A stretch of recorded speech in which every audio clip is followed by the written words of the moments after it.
This is the center of Seoul, South Korea's capital, and a metropolitan area that is home to some 25 million people.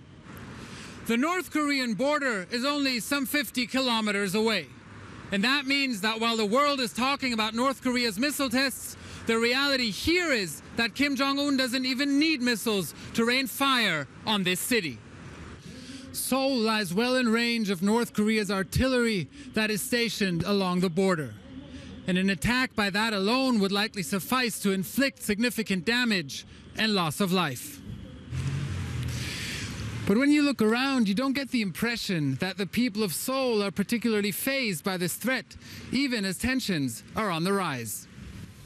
Take Kim Ji-woo, for example. I meet her in a hip area of Seoul.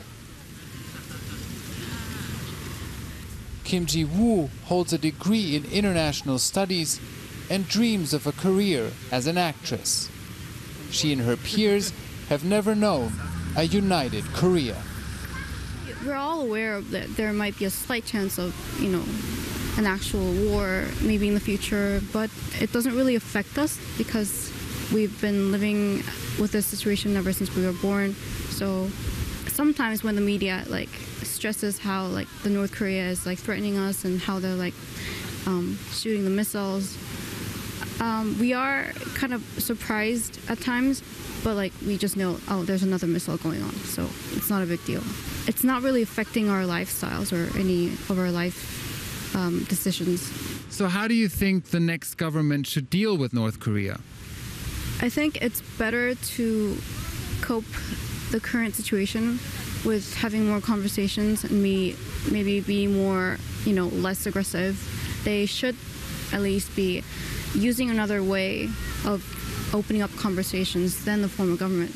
But not all South Koreans think that way. Especially many older people have a very different view. We need to put North Korea under pressure with military power and block them from gaining economic advantages. International trade benefits North Korea, so they should not be allowed to trade with other countries. Since North Korea has a system that can't coexist with South Korea, we absolutely need to fight North Korea to get rid of the regime. Talking is pointless. Absolutely pointless. We've been talking with the North for 60 to 70 years, but it was all useless because there is no trust. Talking is not going to work. For us to respond, weapons are important. North Korea owns nuclear weapons, so we need nuclear weapons too.